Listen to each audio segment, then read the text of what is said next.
ಎರಡೆರಡು ಮದುವೆ ಮಾಡಿಕೊಂಡ ಪ್ರತಿಯೊಬ್ಬರ ಹಾಗೇನೆ ಇಬ್ಬರೂ ಹೆಂಡತಿಯರು ಒಂದೇ ಮನೆಯಲ್ಲಿ ಅನ್ಯೋನ್ಯವಾಗಿ ಸಂಸಾರ ಮಾಡಬೇಕು ಅನ್ನೋ ಆಸೆ ಭೀಮಸೇನ್ ಜೋಶಿ ಅವರಿಗೂ ಇತ್ತು.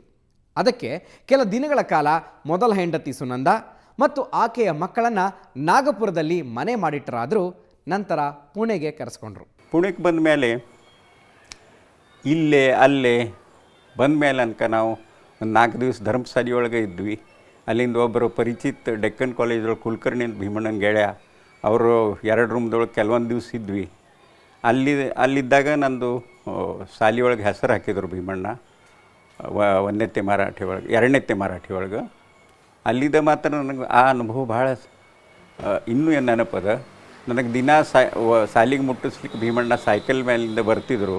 ಕೆಲವೊಂದು ದಿವಸ ಕೂಡಿಯರು ಪ್ರಯೋಗ ಆಯ್ತು, ಅದು ಸಾಧ್ಯ ಇದ್ದಿದ್ದಿಲ್ಲ. ಯಾಕಂದ್ರೆ ಇಡೀ ಮನೆ ಕೆಲಸ 3 ಮಕ್ಕಳು ಮತ್ತು ಬಾಕಿ ವೇಳೆ ಕಣ್ಣು ತೆಗೆದು ಎಲ್ಲ ನೋಡೋದು, ಇದು ನಮ್ಮ ತಾಯಿ ಆಯುಷ್ಯದೊಳಗೆ ಒಂದು ಸ್ತ್ರೀ ಅಂತ ಏನು ಭುಗಿಸ್ಬೇಕಾಯ್ತು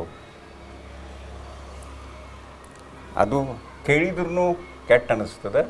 ಯಾಕಂದ್ರೆ ಯಾರೇ ಬಂದ್ರೆ ಇವ್ರ್ಯಾರು ಭಾಷಾ ಅನ್ಕ ಬರತ್ತಿದ್ದಿದ್ದಿಲ್ಲ. ಸಂಜೆ ಆದ ಕೂಡಲೇ ಎಲ್ಲ ತಂಗಿಯಂದ್ರೆ ಬರೋರು ಮತ್ತು ಪೂರ್ಣ ಹುಡುಗಾಟಿಕೆ ಮಾಡ್ಕೋತ ಚಾಷ್ಟಿ ಮಾಡ್ಕೋತ ನಮ್ಮ ಒಂದು ಭಾಷಾದ್ದು ಮಾತದ್ದು. ಒಮ್ಮೆ ಅನ್ಕ ಯಾರೋ ಬಂದಿದ್ದರು ಮತ್ತು ಕೇಳಿದರು ಇವ್ರು ಯಾರು ಅಂದ ಕೂಡಲೇ ಅವರು ಮುಸ್ರಿಯವರು ಇದ್ದಾರೆ ಅಂತ ಅವರು ಹೇಳಿದ ಮೇಲೆ ನಮ್ಮ ತಾಯಿಗೆ ತಡ್ಕೊಂಬೋದಾಗಲಿಲ್ಲ.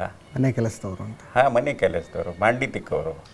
ಇದು ಅದು ಎಲ್ಲ ಆದ ಕೂಡಲೇ ಕಡೆಗೆ ಏನು ಬೇಕಾದ ಮಾಡಿರಿ, ಎಲ್ಲರೇ ಇಡ್ರಿ, ಆದ್ರೆ ನಮಗೆ ಬೇರೆ ಇಡ್ರಿ ಅಂದ ಕೂಡಲೇ ಒಂದು ಸಣ್ಣ ವಾಡೆದೊಳಗೆ ಒಂದು ಸಣ್ಣ ಬಾಜುದು ತಗಡಿನ ರೂಪ್ ಇದ್ದಿದ್ದು ಒಂದು ಸಣ್ಣ ಕೂಲಿ ನಮ್ಮ ಸಲುವಾಗಿ ಮುದ್ದಾಮ್ ಸೆಲೆಕ್ಟ್ ಆಯ್ತು.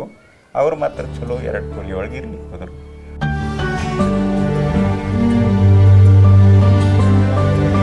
ಇಷ್ಟೆಲ್ಲ ಇದ್ದಾಗಲೂ ಭೀಮಸೇನ್ ಜೋಶಿ ಮೊದಲ ಹೆಂಡತಿ ಇದ್ದ ಮನೆಗೆ ಬರೋದು ಹೋಗೋದು ನಡೆದೇ ಇತ್ತು. ಸುನಂದಾರಿಗೆ ಇನ್ನಿಬ್ಬರು ಮಕ್ಕಳಾದ್ರು. ರಾಘವೇಂದ್ರ ಜೋಶಿ ನೌಕರಿ ಸೇರಿಕೊಳ್ಳೋ ತನಕ ಆ ಮನೆಗೆ ಪ್ರತಿ ತಿಂಗಳು ಭೀಮಸೇನರು ಕೊಡುತ್ತಿದ್ದ ಹಣವೇ ಆಧಾರವಾಗಿತ್ತು. ಎಲ್ಲೂ ನಾ ಬೇಡ್ಲಿಕ್ಕೆ ಹೋದಾಗ ಪಟಕ್ನ ತೆಗೆದು ಒಳಗಿಂದ ರೊಕ್ಕ ಬರ್ತಿದ್ದಿಲ್ಲ. ಏನಾರೇ ವಿವಾದ ಅದು ಶಬ್ದ ನನಗೂ ಕಿವಿ ಮೇಲೆ ಬೆಳೀತಿದ್ದು. ಒಮ್ಮೆ ಅನ್ಕ ನಾನು ಕಿವಿ ಮೇಲೆ ಹಿಂಗೆ ಒಂದು ಮಾತಾಡಿದ್ದು ಕೇಳಿದೆನಾ, ಎಲ್ಲ ರೊಕ್ಕ ಮಂದಿ ಕೊಟ್ಟು ಬಿಡೋರು ಇದ್ದೀರೇನು, ಆ ಸಣ್ಣ ವಯಸ್ಸರಿಗೂ ನಾ ಹೆಂಗೆ ಮಂದಿ ಅದೇ ಇದು ತಿಳಿಲಿಲ್ಲ ನಮಗೆ. ಇದರ ರಿಪರ್ಕಷನ್ ಅಂದ್ರೆ ಮುಂದೆ ಆಯುಷ್ಯದೊಳಗೆ ಕೆಲವೊಂದು ದಿವಸಲ್ಲಿ ಆ ಮನಸ್ಸಿಗೆ ತಿನ್ನೋದು ಸಲುವಾಗಿನ ಭೀಮಣ್ಣಂದು ಆಲ್ಕೋಹಾಲ್ ವ್ಯಸನ ಶುರು ಆಯ್ತು. ಎಷ್ಟೋ ಸರಿ ಇದರೊಳಗಿಂದ ಮುಕ್ತಿ ಮಾಡ್ಕೊಳಕ್ಕಿನ ಅವರು ಡ್ರಿಂಕ್ ತೊಗೋತಿದ್ರು. ಡ್ರಿಂಕ್ ತೊಗೊಂಡ್ರೆ 4 ದಿವಸ ಅದರೊಳಗಿಂದ ಹೊರಗೆ ಬರ್ಬೇಕು ಅನ್ನಿಸ್ತಿದ್ದಿಲ್ಲ. ಆ ವೇಳೆಗೆ ಬಂದಾಗ ನಮ್ಮ ಜೋಡಿ ಪ್ರೀತಿಲೇ ಎಲ್ಲರ ಜೋಡಿ ತಾಯಿಲಿ ಮಾತಾಡ್ತಿದ್ರು. ಬಾಕಿ ವೇಳೆ ಹೀಗಾಗಿ ಮುಂದೆ ಕೆಲವೊಂದು ದಿವಸಲ್ಲಿ ಅದರೊಳಗಿಂದ ತಾನೇ ಹೊರಗೆ ಬಂದರು. ಅದ್ರ ಕೆಲವೊಬ್ಬರು ಅದರ ಕ್ರೆಡಿಟು ಅವರು ವ್ಯಸನ ನಾವೇ ಬಂದ್ ಮಾಡಿದ್ವಿ ಅಂತ. ಅದಕ್ಕೆ ಕಾರಣ ಅಂದ್ರೆ ಮುಂದೆ ನಾ ಕಲಿತು ನೌಕರಿಗೆ ಹತ್ತ ಮೇಲೆ ಈ ಮನೆ ಜವಾಬ್ದಾರಿನ ಅವ್ರ ಮೇಲೆ ಉಳಿದಿದ್ದಿಲ್ಲ.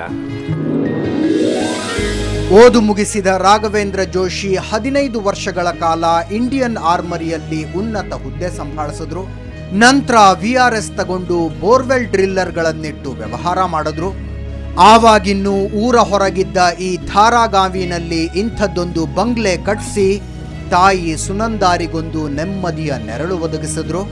ಆದ್ರೆ ಅವರ ಮನಸ್ಸಿನಲ್ಲಿನ ಕೊರಗು ನೀಗ್ತಾ ಕೇಳೋಣ ಅಂದ್ರೆ ಈಗ ಅವರಿಲ್ಲ.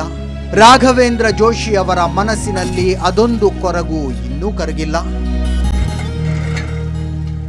ಸಮಾಜದೊಳಗೆ, ಹಾಡಿನೊಳಗೆ, ಮೀಡಿಯಾದೊಳಗೆ ನಾವು ಎಂದೆಂದೂ ಬರಬಾರ್ದು, ಇದ್ರ ಸಲುವಾಗಿ ಮಾತ್ರ ಅವ್ರ ಮೇಲೆ ಭಾಳ ಪ್ರೆಷರ್ ಇರ್ತಿತ್ತು. ಸದಾ ಹಾಡಿಗೆ ಹೋದಾಗ ಸುದ್ದ ನನ್ನ ಜೋಡಿ ಮಾತಾಡಿದ್ದ ಅತ್ಲ ಅವ್ರಿಗೆ ಸರಿ ಆಗ್ತಿದ್ದಿಲ್ಲ. There was total black curtain on this family. ಹೀಗೆ ನಡೆದುಕೊಂಡು ಹೋಯಿತು ಬದುಕು. ಭೀಮಸೇನ್ ಜೋಶಿ ಶಾಸ್ತ್ರೀಯ ಸಂಗೀತಗಾರರು ಕಲ್ಪನೆ ಕೂಡ ಮಾಡಿಕೊಳ್ಳೋದಕ್ಕಾಗದಷ್ಟು ದುಡ್ಡು ಗಳಿಸಿದ್ರು. ಅವರು 7,500 ಸ್ಕ್ವೇರ್ ಫೂಟ್ ಸೈಟ್ನಲ್ಲಿ 20 ಲಕ್ಷ ಖರ್ಚು ಮಾಡಿ ಪುಣೆಯ ಹೃದಯ ಭಾಗದಲ್ಲಿ 70ರ ದಶಕದಲ್ಲಿ ಕಟ್ಟಿದ ಬಂಗಲೆ ನೋಡಿ ಪುಣೆನೇ ದಂಗಾಗಿತ್ತು. ಜೊತೆಗೆ ಕಾರುಗಳ ಖಯಾಲಿ, ಒಂದಕ್ಕಿಂತ ಒಂದು ಐಷಾರಾಮಿ ಕಾರುಗಳನ್ನಿಟ್ಕೊಂಡ್ರು. ಪುಣೆ, ಮುಂಬೈ, ಬೆಂಗಳೂರುಗಳಲ್ಲಿ ಫ್ಲ್ಯಾಟ್ಗಳನ್ನು ಕೊಂಡುಕೊಂಡ್ರು. ದೊಡ್ಡ 2 ಫ್ಲ್ಯಾಟ್ ಅವ, ಸಂಕುಲ್ ಹೈ ರೈಸ್ ಅಂತ. ಇನ್ನೊಂದು 2 ದೊಡ್ಡ ಪ್ಲಾಟನು ಫಿಲ್ಮ್ ಇನ್ಸ್ಟಿಟ್ಯೂಟ್ ರೋಡ್ ಅಂದರೆ ಪ್ರೈಮ್ ಲೊಕೇಶನ್ ಅಲ್ಲಿದ್ದಿದ್ದು. ಅದು ಭೀಮಣ್ಣ ತೀರ್ಕೋಕ್ಕಿಂತ ಮೊದಲು 1 ತಿಂಗಳು ಮಾರ್ಯಾರ. ಇಲ್ಲಿಂದ ಭೀಮಣ್ಣ ತೀರ್ಕೊಂಡ ಮೇಲೆ 1 ತಿಂಗಳು ಮಾರ್ಯಾರ. ಅದು ಅದರ ಉಲ್ಲೇಖ ವಿಲ್ದೊಳಗೂ ಮಾಡಿಲ್ಲ. ಇವೆಲ್ಲ ಮುಚ್ಚಿ ಏನು ಮಾಡ್ಯಾರ ಇವು ಮುಂದೆ. ಹಂಗೆ ಭೀಮಣ್ಣನ ಪ್ರಾಪರ್ಟಿ ಎಷ್ಟೋ ಎಲ್ಲೆಲ್ಲೂ ಇತ್ತು, ನನಗೂ ಗೊತ್ತಿಲ್ಲ. ಬೆಂಗಳೂರದೊಳಗೂ ಅವ್ರದ್ದೊಂದು ದೊಡ್ಡ ಫ್ಲ್ಯಾಟ್ ಇತ್ತು, ಅದು ಯಾವಾಗೂ ಮಾರ್ಯಾರ. ಮುಂಬೈದೊಳಗೆ ದೊಡ್ಡ ಪ್ರೈಮ್ ಲೊಕೇಲಿಟಿ ಅಂಧೇರಿ ಲೋಖಂಡಿವಾಲ ಕಾಂಪ್ಲೆಕ್ಸ್ದೊಳಗೂ ಬಹುಶಃ ಅದು ಗೌರ್ಮೆಂಟ್ ಕಡೆಯಿಂದ ಸಬ್ಸಿಡೈಸ್ ಇದ್ರೊಳಗೆ ಸಿಕ್ಕಿದ್ದ ರೇಟ್ದೊಳಗಿನ ಫ್ಲ್ಯಾಟ್ ಇತ್ತು, ಅದನ್ನು ಲಾಂಗ್ ಬ್ಯಾಕ್ ಮಾರ್ಯಾರ. ಇದು ಎಲ್ಲ ಪ್ರಾಪರ್ಟಿ ವಿಷಯ ಕೇಳಿ ಕೂತ್ರೆ ಈ 10,000 ಪ್ರೋಗ್ರಾಮ್ ಮಾಡ್ಯಾರ ಕನಿಷ್ಠ ಅಂತ ಅಂತಾರೆ. 3,000 ಸಂತವಾಣಿ ಮಾಡ್ಯಾರ. ನೋಡಿದಾಗದಿಂದ ಅವ್ರು ಹಾಡ್ತಾ ಇದ್ದರು, ರೊಕ್ಕದ ಮಳೆ ಸುರಿಸತ್ತಿದ್ರು. ಅವು ಬಾಕಿ ರೊಕ್ಕ ಎಲ್ಲಿ ಹೋದು ನಮಗೆ ಗೊತ್ತಿಲ್ಲ. ಆದರೆ ಇವು ಅನ್ಕ ನಮ್ಮ ಕಂಡು ಹಿಡಿದಿದ್ದು ವಿಲ್ನೊಳಗಿಂದ ಹುಡುಕಿದ್ದು ಪ್ರಾಪರ್ಟಿ ಇದೆ. ಅದು ಆ ರಾಯಲ್ಟಿ ಸುಧಾ ಮುಂದಿನ 50 ವರ್ಷ ಅವ್ರಿಗೆ ಸಿಗಬೇಕು. ಅಂದ್ರೆ ಅವ್ರ ಹೊಟ್ಟಿಲ್ಲೇ ಸುಳ್ಳು ನಾವು ಹುಟ್ಟಿದ್ವಿ, ನೀವು ಹುಟ್ಟಿದವರೇ ಇಲ್ಲ, ಇಲ್ಲಿ ತನಕ ಅವರು ವಿಷಯ ಮಾಡಿದ್ರು ಇದು. ಮತ್ತು ನಮ್ಮ ತಾಯಿ ಬತ್ತಲೇನು ಅನುದ್ಗಾರ ತೆಗೆದ್ರು. ಅದರಿಂದ ಈ ವಿಷಯನೊಳಗೆ ನಂಗೆ ಹೋಗಬೇಕಾಯ್ತು.